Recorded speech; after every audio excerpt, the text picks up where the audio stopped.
Tushar, that mic. There's also you can, yeah. Okay. So, hi everyone. I'm Tushar Ojha, the founder of True Network. True Network is the blockchain for the reputation layer of the internet. A little bit background of me and the team. So we are a two-people team. I have worked at Subsocial for 1.5 years, and I left my job in August to go full time on True Network. I've worked as the DevX and build their developer-facing infrastructure like playground tools and all the assets. And Tarek, who's another senior dev, he was also worked at Subsocial, so he left his job also last year. So we two partnered together and build this infrastructure for on-chain reputation. And yeah, so why do we need a reputation system and what's the problem? So from the start of the internet, as people started working online and there's new formats of work have been created, people couldn't consolidate their work. Their work is divided across these silos of the internet that you see. Like if you are a freelancer, then you might have a great reputation on Upwork, and you have been working there for 2-3 years. As soon as you go to a different website, freelancer.com, you will lose your reputation and you have to start from zero. And similarly, like goes for socials and GitHub and all these things. And interestingly, Web3 is also actually evolving in the same direction. So, but it is still early for Web3. So it makes sense to solve this problem beforehand. We get too deep into it. And the major problems are like this, basically siloed contributions. Your contributions are siloed on these platforms. It is in unverifiable format. That means manually someone has to look up to your profile on Freelancer, GitHub, and actually check how good dev you are or how good work you have been doing.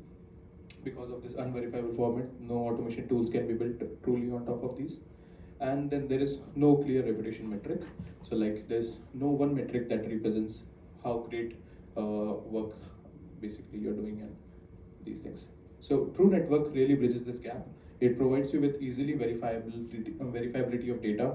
It provides a self-sovereign identity to these individuals, along with a great reputation score mechanism. I'll get into it one by one. So this is the architecture of us. We are basically, if you see, it's a blockchain using Substrate, and it has three major components, or you can call them as pallets. So the issuer in the credential palette is where the data is being held of what the work you have been doing, and the reputation palette is the most interesting one, where there an algorithm lives on chain that is defined for computing your score based on these two things, credentials and your work. And then there is Axiom, from where your data can be imported about social data, your on-chain activities from Akala A-Star, NFTs, and all these things. And then this whole stack you can imagine being used by multiple dApps. This is a lot, but let me get into the only interesting thing that maybe need more explanation is the reputation palette. So the reputation palette, something you can think of is that you got the data on chain already in the credentials palette. Developer can create an algorithm, maybe a polynomial or something like algorithm that creates a score which is measured through their business logic. So they can just create a simple pure function business logic that plus minus this that is your score. So they can create it and the score lives and this algorithm lives on chain and computes the score. And then the dApps can use this score for verification, like a under collateral lending platform, a hiring platform, and these multiple solutions can be built. So yeah, recently, and there's a lot of use cases. Hello, yeah. So there are a lot of use cases possible on top of it, or whether giving tournaments, and there's a ton of possibilities. One of them, which I recently got onto, which is very exciting, is A16Z published this article about on-chain governance based on merit rather than these token that you hold. So the idea is related to reputation, that how you have been acting into this community in past. Based on that, you create your reputation and the merit, and based on that, you get the voting rights into the community. So these solutions will exist, and this system, True Network, can facilitate all these needs and provide a better solution. The market is growing rapidly, 90% year on year, and we are here to cater it. By 2030, it will be in billions. The competitive landscape, lastly. So basically, there are a lot of solutions who are trying to attempt on-chain reputation, but none of them can really are able to solve it. Guild provides identity, creates an incentivized economy, but not into reputation.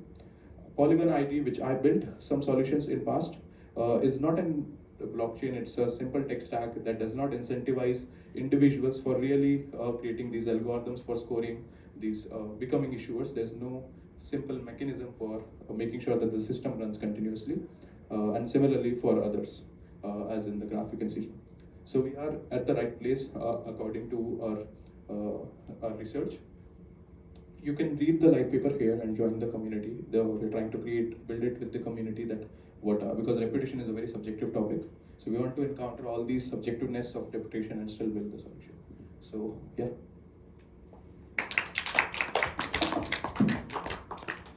So I'm a developer, and what I will upload my credentials, my reputation with the particular algorithm. So I need to decide the algorithm, right? I'm an employee. Sorry, I'm a developer. I need to get a job. I created my algorithm. I push my code base. No, it's not like that. So basically, the developers in the image that I showed, these devs are basically the builders of the reputation system. So these are the folks who wants to, let's say, there's a group of people who want a financing solution that hey, like, you know, if you hold risky assets, we value more. And there's this developer is from a community, and that community feels like this is the way we should calculate the scores, and then he pushes and creates. This developer is from that community who created this code for generating score. So in your case, when you think of hiring someone from a community of the developers and the hiring, like HR team and all these folks will sit together and make a algorithm for reputation of devs so that they can easily filter out these folks when application comes in. So you won't self-attest basically.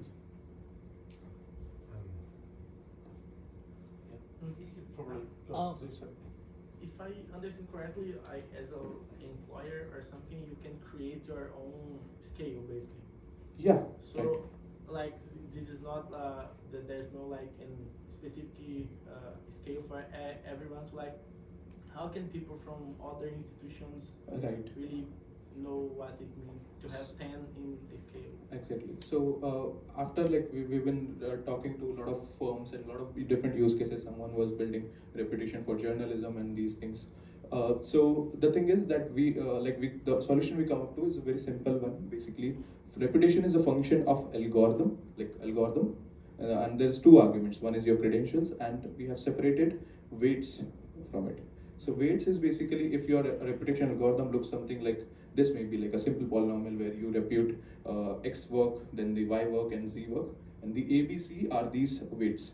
So when there's another solution comes in and who wants again, like, you know, who wants the same data but want a different flavor on it, so they can pass their custom weights. These dApps can pass their custom weights to calculate a score that meets their requirements. So they don't need to create an algorithm, they don't need to create the credentials, the data sourcing, all of the work is done. They just pass the weights and get the flavored reputation for their use case. Okay. Is that what you're asking? Yeah, but there's a way to like compare. Like, let's say I'm a developer and I'm score 10 in some institution and 12 in other. Yeah, that's how real world reputation is actually. If you think, if you go to if you're a cricketer, if you go to a cricket club which is in your city, and you can be the number one ranking there, and you will have some reputation there, you know, very high reputation. As soon as you go to your country's capital, like the bigger school of cricket and these things, so you will see better players. So and they might have different values and different ethics and their systems of how you play. So your reputation is different. So it is very in line with how current real world reputation is. So we're trying to create this one to Web3, like bringing accountability to anonymity.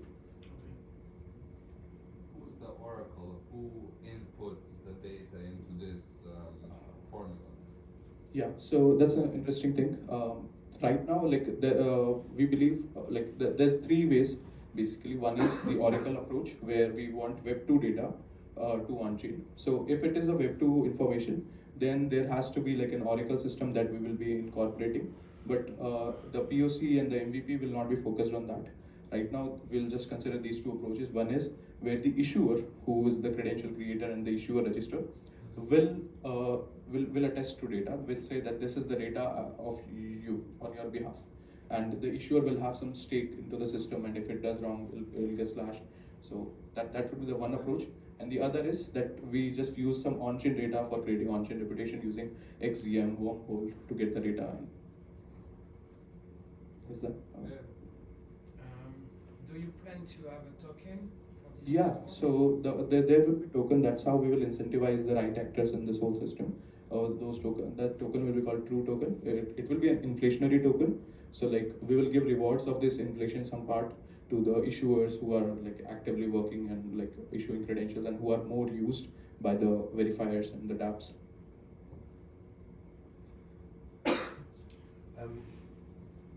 So you're saying that eventually, like universities will issue their certificates Yeah. via, say, NFT to this person's verified address? Not specifically NFTs. If it is like we will have our own standards. You can add an image and like create a full certificate. But yeah, so PBA, for example, can do PBA this. would verify on chain that someone has done the PBA. Yeah. Somewhere. So Yeah. even let's say if you PBA given credentials, then there's some other blockchain cohort, or maybe I went to some accelerator. Without the accelerator need to do the background check, they can just check that yeah, I have the credential, and they can verify it.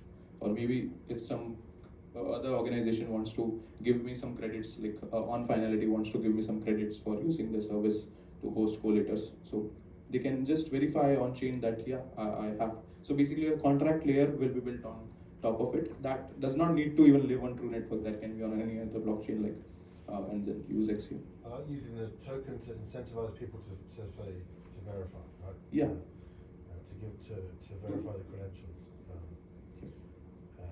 I think it's probably worth at the start of the pitch really selling the user journey. Like why would a developer look like you?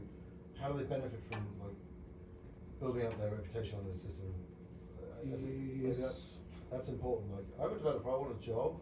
Well, look, I can be more convincing to a potential employer if I can have my educational certificates verified on chain as well as my experience and reputation.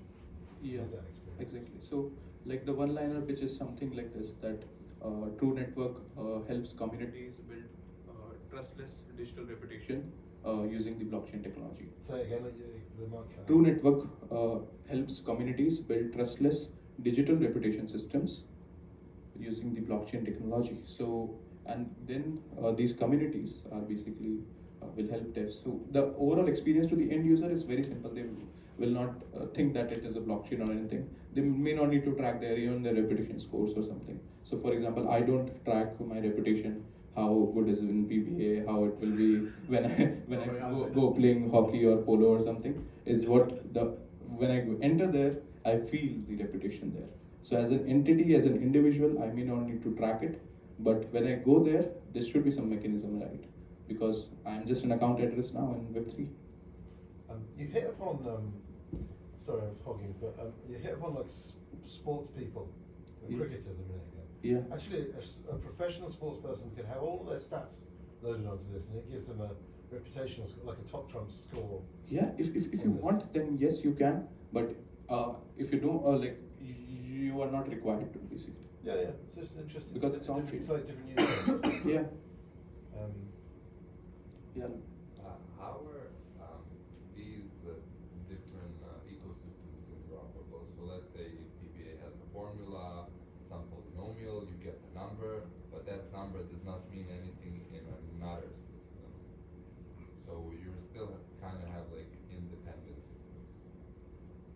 Because like Oxford can have a totally different degree of polynomial. Like, Yeah. So we agree and accept and appreciate this thing actually. So for example, PBA has this by 4, divide by 4 into 4 and this mechanism and all this score.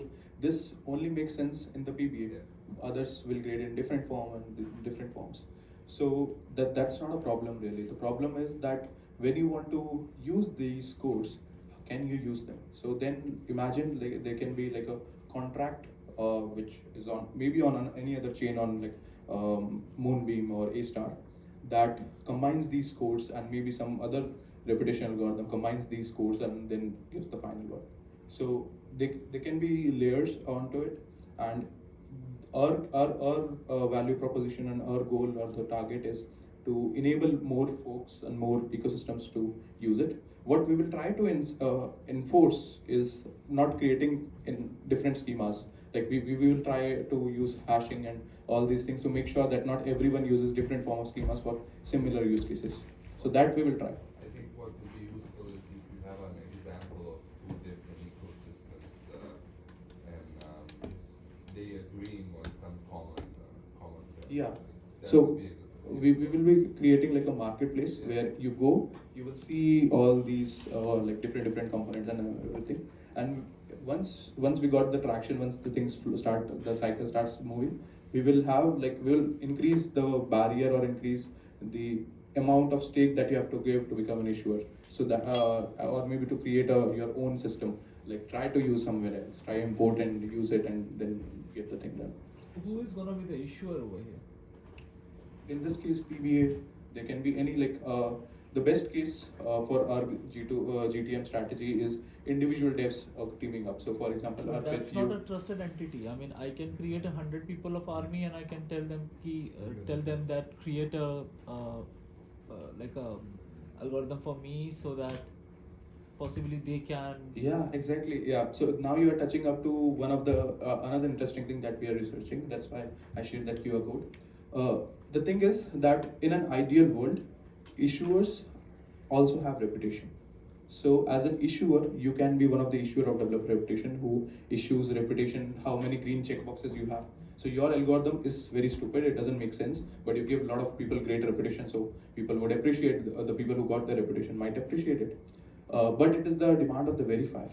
So, and then there is another algorithm that actually uses a lot more parameters and is more complicated, and then uses the reputation. So there will be like, once again, so there will be like things like algorithms taking, where you stick on these algorithms that hey, this one is more working, this is better, and let's use this one. So the marketplace would clearly, you can, if a new tab comes in, he wants to use dev reputation, they will see that more people are staking on this makes more sense, let's use this one. So you will still be on chain, you will still be there, but you will not earn anything, you will not be incentivized according to the economics that we learn. So like issuers also have reputation. I can go to a mini PBA in India. Verifiers, and what about the verifiers in that scenario? Like, So verifiers is basically providing a value. So Guys, you want to provide small we're out value, of small time. value. Take this to a whiteboard okay. the other day, Okay. tomorrow. Yeah. That's it, thank you. What you have to say is your team slide at the start, near the start, take it at the end. Once you've shown how amazing you are, show you are, reveal yourselves. Okay. Yeah, and your little elevator pitch you created just a moment ago was good. Have that at the start of your pitch as well. Okay. Thank you. Would be my advice.